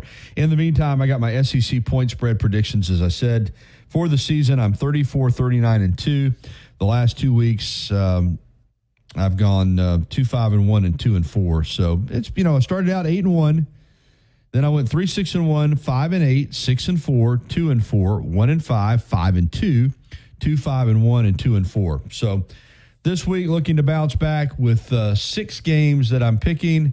There is no line listed for Maine at Oklahoma. So we'll do the games that are listed according to ESPN Bet. Those are the odds that I'm using. Ole Miss at Arkansas, and boy, this is a tough game to. They're all tough games to call. I mean, again, it's tough. Ole Miss laying 7 in Fayetteville against Arkansas at 11 a.m. I don't, I can make a case for either team here, but I just got to believe, based on talent, based on the expectations that Ole Miss had, that they're not going to let their season just unravel against Arkansas. Now, they lost that game at home to Kentucky, which is inexplicable. They're laying 7, and there's a lot of me that says Arkansas at home, but I'm going to give Lane Kiffin the edge here against Sam Pittman. I'm going to take Ole Miss, chase, and lay the 7 here. So I got Ole Miss -7. Vandy at Auburn. I've been riding Auburn, and they finally got that win last week at Kentucky. So they got momentum. They're at home, 11:45 kick at Jordan-Hare. I think they're probably going to beat Vanderbilt, but I don't think they're going to beat them by 8 points. And that's the line here. I just, Vandy earned my respect with what they've done this season, but I think catching 8 here, I think this is a 1-possession game, and technically 8 points is a 1 possession. But even if Auburn were to win by 8, I get a push out of it. I don't think this is a 2-score game either way. I think Vanderbilt's a mentally tough football team. I know Pavia, the quarterback, is supposedly banged up, not 100%, but he's a tough kid. And we know what he did last year when he was with New Mexico State. He's got a chip on his shoulder the size of the state of Texas. And I think he'll will Vanderbilt to a close outcome here. So if I think it's going to be close, I think it's going to be a 1-score game, I have to take the 8. So that's what I'm doing. I'm taking Vandy plus the 8. Florida and Georgia in Jacksonville. Georgia laying 14 here. Florida has given their fans reason to hope. Florida has given their fans reason to believe they have a chance in this game. But this is still a team that's lost a lot of games that maybe they shouldn't. A couple of them they shouldn't have lost. And I don't think you're going to get well against Georgia. Georgia coming off a bye, as is Florida. But Georgia, their finish line, they got the finish line in sight, and their finish line is winning a national championship. I don't think they're going to let Florida derail that. This game, I do think it'll be competitive for a while, but I think in the end, Georgia pulls away and covers that 14. So I've got Georgia minus the 14 against the Florida Gators. All right, Mississippi State, Chase's school at home. As I said earlier, well, I didn't say it on the air, but I'll say it now. I think there's going to be a lot of fans disguised as empty seats over in Starkville on Saturday afternoon at 3:15. Mississippi State playing Massachusetts. UMass, the Minutemen. But here's the deal. It's a game probably Mississippi State fans should want to go to because you got a chance to win a game. And you only won 1. You're laying 18. So that tells you that UMass is not good. Now, a lot of people would say Mississippi State doesn't need to lay 18 against anybody. But they have been playing a lot better until last week, and then they just got hammered by Arkansas. Gave up 50-plus. Still, Mississippi State's got a lot of frustration. Been a long season. They're going to take it out on the Minutemen. And I'm going to lay the 18 here, which does sound crazy for a 1-win team. But I think Mississippi State's going to score a lot of points in this game. As I said, I think they're going to take out a lot of frustration on what has been a really tough year. And I think they're going to win big tomorrow afternoon against Massachusetts. So I got Mississippi State minus the 18. All right, here is a game that I still haven't picked. I'm looking here. I don't have a circle on my sheet. A&M at South Carolina. The Aggies undefeated in the SEC. They're only lost to Notre Dame. In first place by themselves in the SEC standings. Coming off a blitzkrieg of LSU in the second half. Yet they're only laying 3 points. An unbeaten SEC team against a South Carolina team that's been all over the map. There's a reason for that. That's all I'm going to say. There's a reason that A&M's only laying 3. Now, I had fully intended to take A&M because I just keep saying, they're unbeaten for a reason too. But this is A&M. This is a program that traditionally has stubbed its toe whenever it had a chance to do something special. Now, maybe this Texas A&M team will prove me wrong, but I think this South Carolina defense at home, under the lights, tomorrow night at Williams-Brice Stadium is going to be jacked up, a chance to make their season. And lo and behold, right now I'm making my pick. I'm taking South Carolina plus the 3. Again, that's not many points, but I think it's a lot like the Auburn-Vandy game. I think that's a one-score game. I think A&M and USC is a field goal type game. So if it's a field goal type game, why wouldn't I take the field goal? Why would I lay the 3 when I think this is going to go right down to the wire? Now, remember, I'm 34, 39-2 on the season. So if I knew for sure, and this is as tough a week as I've seen. All right, the final game to pick, Kentucky at Tennessee. No doubt in my mind, Tennessee is better. No doubt in my mind, Tennessee is going to win the game. But Tennessee's offense has not been what we thought it was. Early in the year, they rang up some huge numbers. But lately, it's they've won games, but they haven't been lighting up the scoreboard. You're laying 17.5 points here. That's a lot of points. I mean, a lot of ways for Kentucky to cover. Tennessee could be up 31-7 late in the game. Kentucky scores a touchdown, 31-14. They cover. So that's what I'm counting on. I'm counting on Kentucky in a rivalry game. Things have gone off the track for them.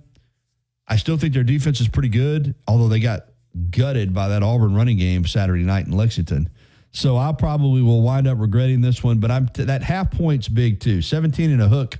That half point is big to me because I feel like Tennessee could win this thing, like I said, 31-14. But that's not a cover.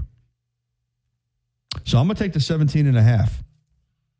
So in recapping, I've got Ole Miss at Arkansas laying 7. I got Vandy plus 8 at Auburn. I got Georgia minus 14 against Florida. I got Mississippi State at home minus 18 against UMass. I got South Carolina plus 3 at home against A&M. And I've got Kentucky plus 17.5 at Tennessee. Read them and weep. All right, we're going to be back with the Auburn Report. Much more on the Tigers and the Commodores. Coming up next with Brett Pritchard from the Auburn Blitz right here on the Gary Harris Show at Tide 100.9 FM and 1230 AM WTBC, your home for Alabama sports. Working part-time in the Army National Guard has led to a lot of firsts for me. It paid for me to be the first person in my family to go to school. That education got me to the first day at my dream job, which I can still hold while I serve part-time. That job and the home loan benefits I got from the Army National Guard helped me buy my first house. I also know that I will be one of the first to respond if my community ever needs me. Sponsored by the Alabama Army National Guard. Aired by the Alabama Broadcasters Association and this station. Order. Serving part-time in the Army National Guard has led to a lot of firsts for me. It paid for me to be the first person in my family to go to school. That education got me to the first day at my dream job, which I can still hold while I serve part-time. That job and the home loan benefits I got from the Army National Guard helped me buy my first house. I also know that I will be one of the first to respond if my community ever needs me. Sponsored by the Alabama Army National Guard. Aired by the Alabama Broadcasters Association and this station. O'Reilly! You've got questions? O'Reilly Auto Parts has answers. Need a pro you can trust? We've got that too. No matter what you need, our professional parts people have the training and expertise to help you do things right. Deep automotive knowledge. Just one part that makes O'Reilly stand apart. The professional parts people. O'Reilly Auto Parts. You see him on WVUA 23 covering sports and on Tider Insider TV on Tuesday nights. Don't miss a minute of the Gary Harris Show. Weekdays from 9 to 11 on Tide 100.9.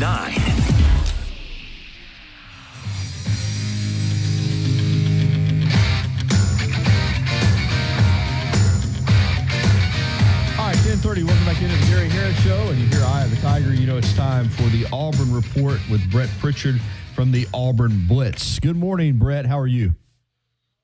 Good, Gary. How are you, buddy? Doing great, man. And, of course, I know you're getting ramped up for the high school playoffs, which begin next week, one final regular season week. Let me ask you real quick about that. And I understand why they do it, but now we got 11 weeks. We start with week 0 to play 10 games. So a lot of teams that think they're going to be good play 10 weeks, take this week off. You have no region games. And, of course, if you played 10 straight games and didn't make the playoffs, your season's over. It's just kind of an odd night. I mean, these games matter. I know you want to win them. It's senior night for a lot of schools, but they don't really impact you at all going forward. And we're starting to see some teams that are playing in this final week coach it like that. I mean, teams that are set playing non-region games, they're a lot like college football. We're seeing guys being held back. What do you think the way this schedule's set up? Yeah, it's a mixed bag. I'll say this. I've talked to coaches that don't like the off week going into the playoffs. They've actually talked with Coach Rivers, Phillip Rivers down at St. Michael earlier this week.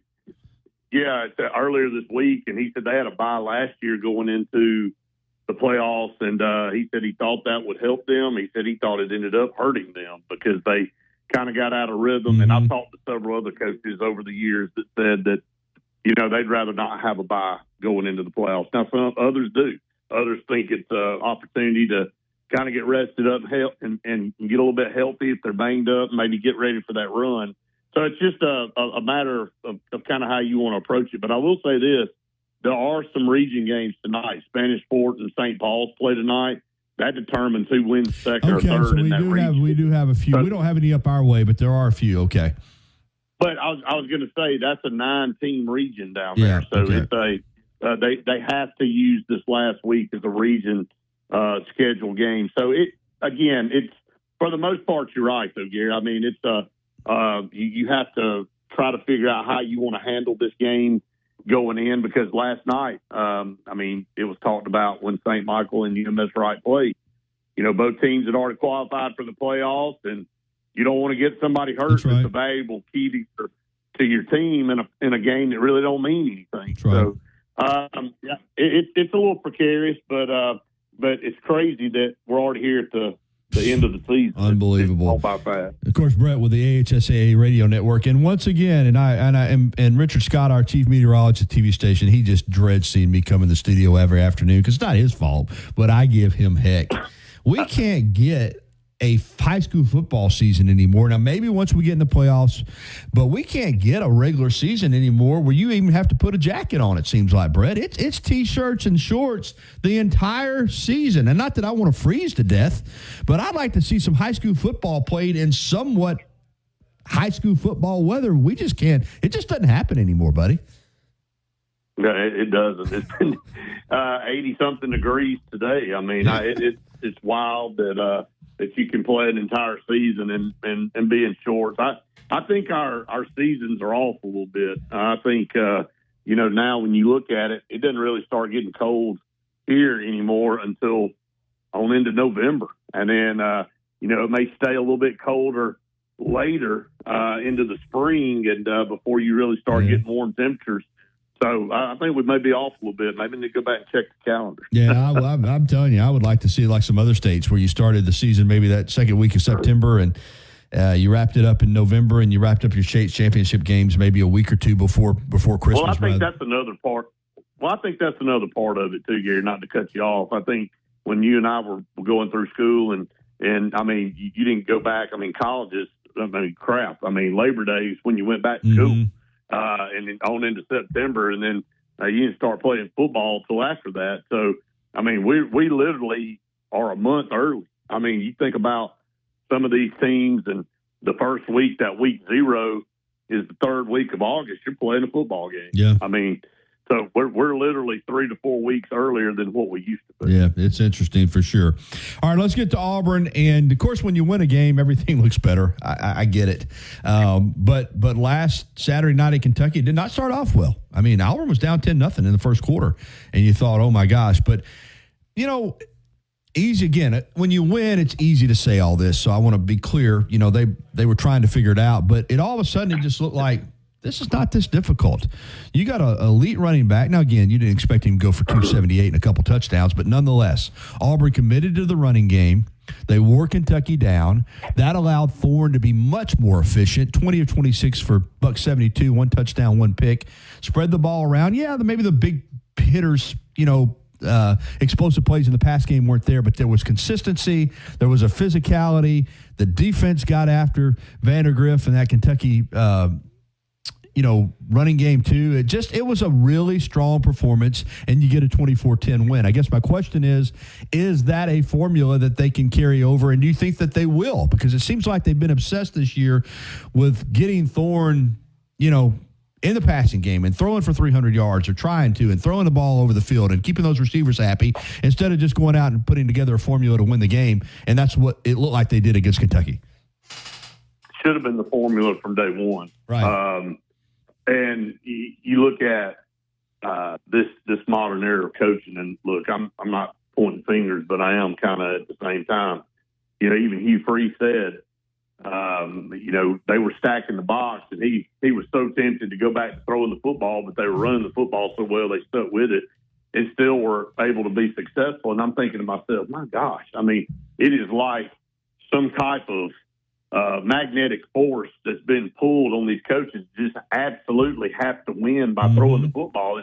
It's an image thing, and we even talked about it on the show several times this week, that I think a lot of times these coaches are trying to sell a system and a program to recruit. And if you're trying to sell a high-profile quarterback receiver and you go out there and run the ball 35 times and the quarterback only throws it 20, that quarterback may go, I don't want to go there. I mean, but you know what you're doing? You're sacrificing wins on the field to try to appease the recruit. Now, I really think some of that's going on. No, it is. No doubt. Which is backwards, because the whole point of us even doing any of this is to go out and win a football game. So, if Jarquez Hunter, which you knew was your best player the whole time, and you've gone games where you only gave him the ball 12 times, that's on you, man. Jeez. And you look at it from a situation of, he had 23 carries, and I know it was abnormal to get 278 yards, but, man, when you give a guy like Jarquez Hunter who gets better as the game goes along, carries 20, 25 carries a game, he's capable of doing that every night. And that's the frustrating thing about this team and this program is I think maybe the coaches, and I'm not just blaming it on Hugh Freeze, I'm thinking it's coaches everywhere across the country. They try to outthink themselves, and they want to go out and win a game by putting up massive passing numbers and throwing the ball all over the field and showing this dynamic air raid, RPO style offense. And whereas, I don't really care what it looks like as long as you're lining up and winning football games. If you just have to turn around and hand it to your running back or two running backs out of the backfield 25, 30 times and it gets you a bunch of wins, I'll settle for that. Oh, I'm with you 100%. Winning should be the goal, and I'm with you. No, I do think it happens. I think some coaches are more concerned about the perception of the program than the results, and they're always worried about recruiting. But in this day and age, man, you better be worried about winning games, and everything else will take care of itself. All right, interesting matchup tomorrow with Vanderbilt coming in. I mean, this is a Vanderbilt team that beat Alabama, took Texas down to the wire, went to double overtime on the road against Missouri, beat Virginia Tech, but they lost to Georgia State. They were tied with Ball State in the fourth quarter. And now you look up, and I've been riding Auburn, but Auburn's laying 8 to Vandy. And The number seems a little high to me. Now, I'm told Pavia's banged up and all that, but, what a tough kid. We saw what he did last year to Auburn when he was with New Mexico State. Now this isn't a betting show. This is your take on the game, but I was stuck by that line a little bit. What do you see in this game? I think it's going to go down the wire myself, but what do you see? I don't understand why anybody would think it would be anything other than a close game. I mean, this kid has proven time after time that when he walks on the field, he feels like he's the best player on the field, and he should, because most of the time he performs that way. Whether he's the most talented player or not, that's insignificant. He thinks mentally that he's the best player, and he does, makes plays week after week. And, by all stretches, had Vanderbilt in a position to beat Texas last week, and he's already beaten Alabama. He's already beat Virginia Tech. He should have beat Missouri by all stretches. And, I mean, this is a great quarterback, and he's proven it, multiple times. And Hugh Freeze, this will be the third time he's played him. And he's beaten him at Auburn. He's beaten him at Liberty. And, Coach Freeze talked about it in the press conference this week. He said, I'm sick of seeing this guy. And, he said it tongue-in-cheek laughing because, he knows what kind of a competitor he is. And, he's really vaulted Vanderbilt up to a competitive program. I mean, whereas you look at Vanderbilt when they come in and you go, we can't take them lightly anymore. If we don't play well, we'll lose. So I do think the point spread has a lot more to do with Auburn really not feeling like a 3-5 team, and maybe that Auburn caught a little momentum coming off of Kentucky, showing that, hey, if the coaches will turn around and hand it to the best running back in the conference, they can control the game and they can cause problems. And so I think it's more of that. Maybe Vanderbilt is, even though they're 5-3, they can see some vulnerability going on the road, and they see that Auburn maybe hadn't caught really any breaks at all up until maybe last Saturday at Kentucky, where they kind of got things on track. So I think it's a mixed bag. But no, I think it's going to be a hard-fought game. I don't know why Vanderbilt would play any different. All right, I'm on a little tighter time frame this week because I got a guest in the next segment, which we don't usually have. But so real quickly, give me your score prediction and try to do it, within like a minute, Brett. And also, Auburn's fighting 3 wins now. There is a possibility of bowl eligibility. They have to win 3 more games out of 4. But give me your prediction for the game tomorrow. Do you think that Auburn can get to a bowl game? Yeah, I think Auburn's going to win tomorrow. I think they'll win at 28-24. It'll be a close game. I think Pavia will play well, but I think Auburn will finally get over the hump, and Auburn's minimized mistakes, and I think that's what the key will be tomorrow. Bowl game, going to have to win a game they're not supposed to. That's just the bottom line. That's right. But, hey, as long as you got a chance, you got a chance. Thank you a lot, buddy. Hey, thank you, buddy. All right, it's 10:43. We'll take a timeout, and we'll come back with Alabama assistant men's basketball coach Ryan Pannone to wrap up the show, talking Bama hoops next here on the Gary Harris Show. Hi. The Alabama Securities Commission protects you from financial fraud. Anyone asking you for investment money must be licensed. You're careful with your money. Fraudsters aren't. Before you invest, call our hotline at 1-800-222-1253 to verify the licensing of the person making an offer and the product. Don't lose your hard-earned money. Learn to protect yourself at asc.alabama.gov. Paid for by the Investor Protection Trust and brought to you by the Alabama Broadcasters Association and this station. Are you receiving unemployment? Your benefits could be at risk. Here's how you can protect yourself and your benefits. Never respond to mail notifying you of a false claim in your name. Never answer a text message asking you to verify your account. And only respond to official Alabama Department of Labor's social media pages. Report fraud at labor.alabama.gov/fraud. Brought to you by the Alabama Department of Labor, ABA, and the station. The Alabama Department of Labor is an equal opportunity employer program. Auxiliary aids and services available upon request to individuals with disabilities. Dial 711 for TTY accessibility. Tide 100.9 Tuscaloosa weather. The sky mostly cloudy today. We'll have the chance of scattered showers, the high 78. For tonight, becoming mostly fair, the low 62. Tomorrow and Sunday, partly to mostly sunny both days and warm. Highs between 80 and 83. I'm James Spann on the ABC 3340 Weather Center on Tide 100.9. It's 70 degrees in Tuscaloosa. Roll Tide, the best sports talk, period. Your home for Alabama sports. Tide 100.9 and streaming on the Tide 100.9 app.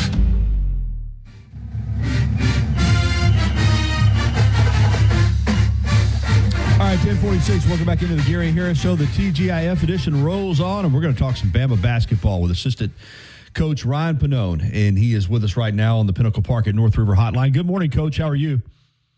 I'm doing well. How are you? Outstanding. Good to have you. And before we get to this team specifically, I want to talk about you. You're 39 years old, but you've already been coaching for a long time, 13, 14 years or so.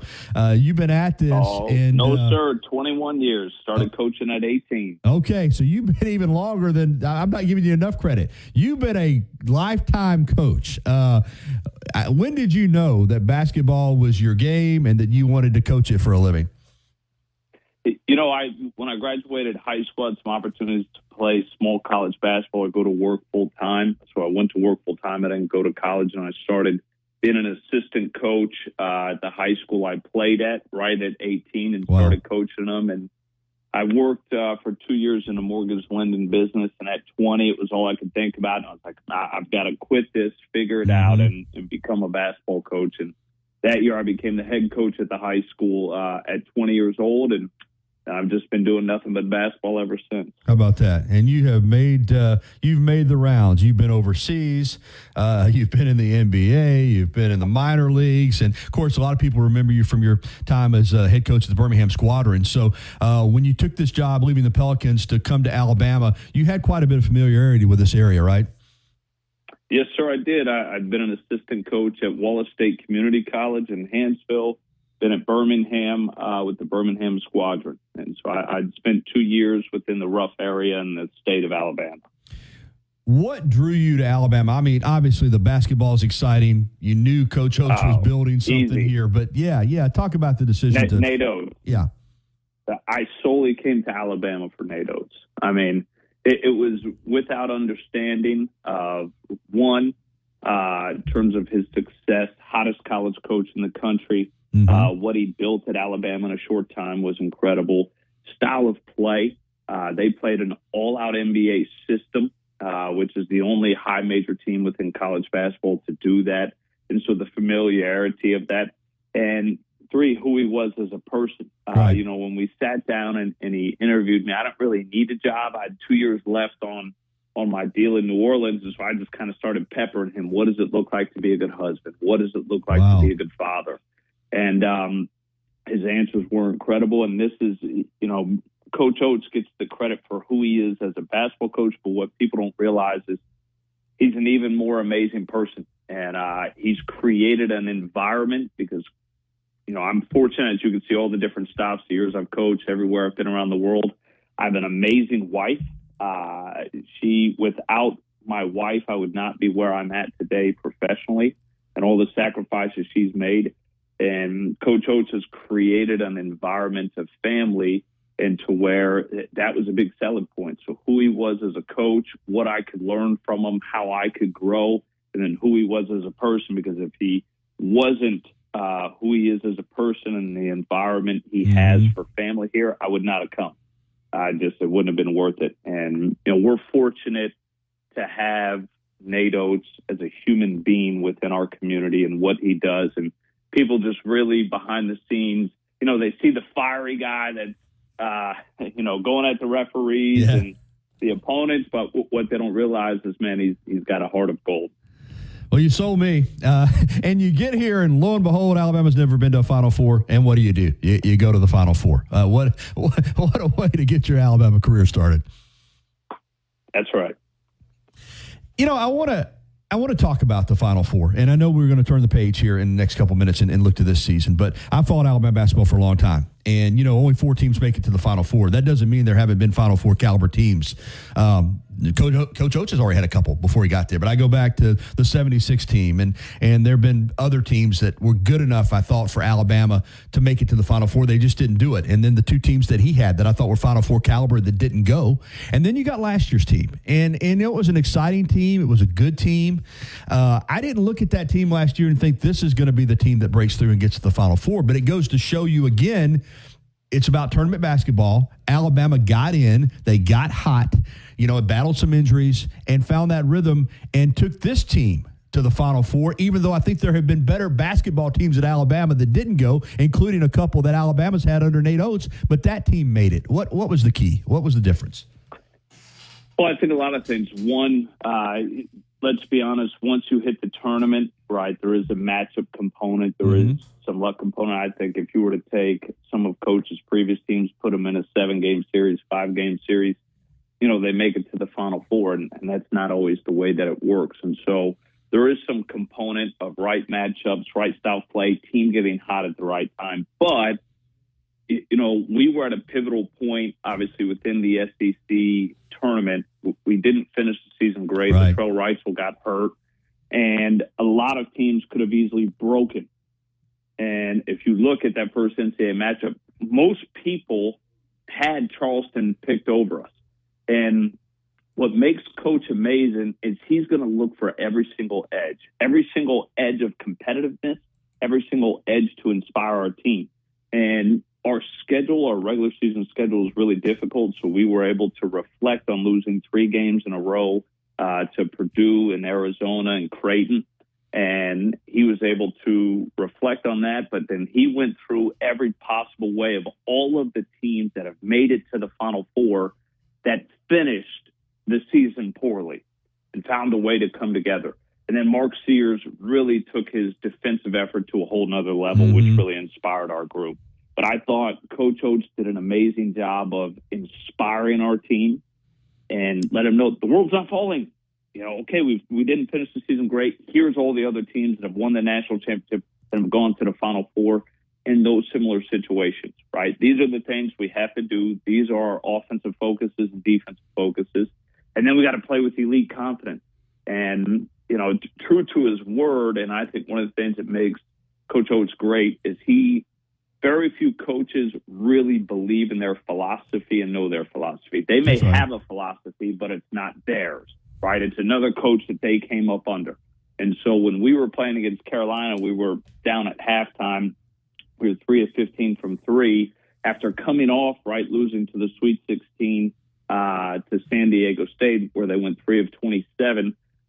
That's a pivotal moment within a coach's career within your philosophy. And most coaches would have broke, right? After all the heat that he took for losing to San Diego State by going 3 of 27, people saying you can't win the way that Nate Oates plays and make it past the Sweet 16 to the Elite 8 or to the Final Four. Coach went in and doubled down. And he said, hey, we're 3 of 15. We're up by 11 on expected points. We are going to take these shots in the second half. And this is a big thing, right? Because I've never seen players perform at their best without playing confidently. That's right. And Oates told those guys, if you're open and you do not shoot, I will sub you out of the game.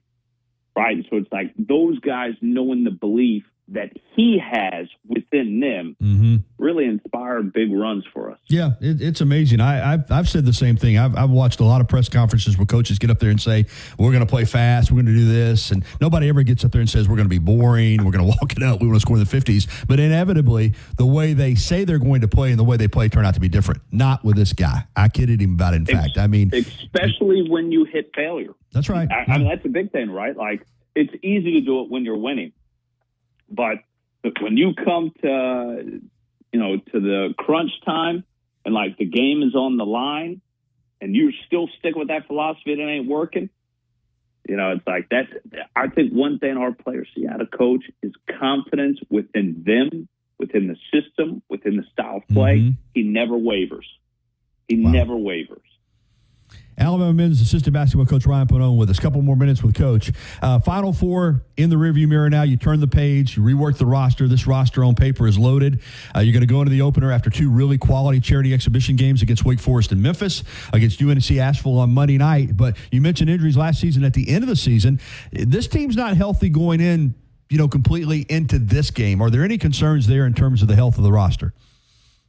No, I mean, we're fortunate. We've got the best athletic trainer in Clark Holter in the country. We've got Henry Barrera, the elite level strength coach, and we also have a head coach that follows their lead, right? So it's like, I think if you take a look at what Clark and Henry do and have done and their ability to coaches' teams are always peaking at the end, right? So we've got some guys that are banged up, but these guys are going to be back. They're going to be healthy. They're going to be ready to go. And we'll be firing on all cylinders as the season goes on. They'll probably have some restrictions starting at the beginning of the year, but we're also very fortunate to have the depth that we have. And so it's not a concern for us at all, because we have such great staff around us. Coach, final question, and this is a deep roster, man. I look at it on paper and I'm like, wow, there's one basketball. How are you going to manage playing time once you get into the season and keeping everybody, dialed in and happy when there's only 5 that can be on the court at one time?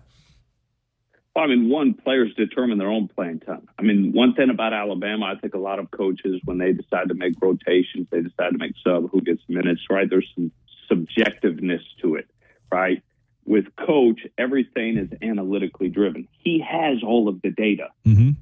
And so he's got all of the data for who should play, why they should play. We track everything in practice, from every win of any type of shooting drill, passing drill, live drill, one-on-one drill. We track every possible win, so we know who wins the most on our team.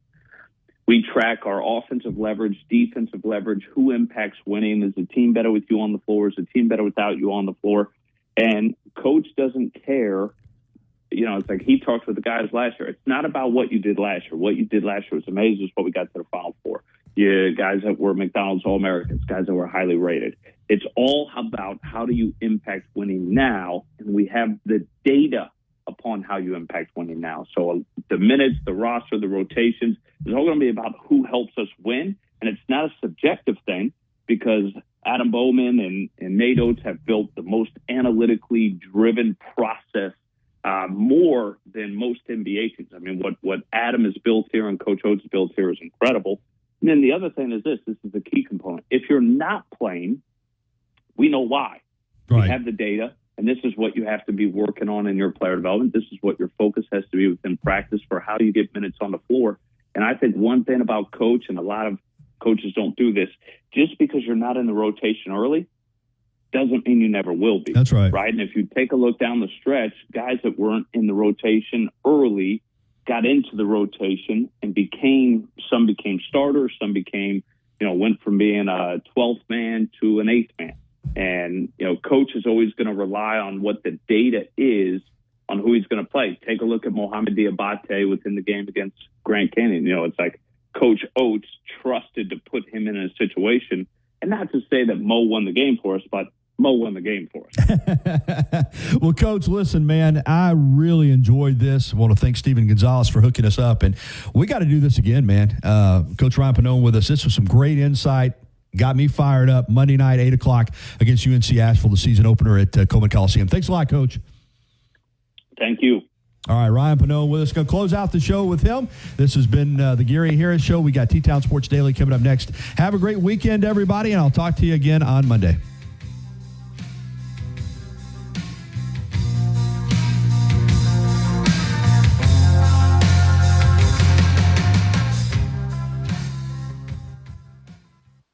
Thank you for listening to The Gary Harris Show on your home for Alabama sports. Tide 100.9. Streaming on the Tide 100.9 app. WTB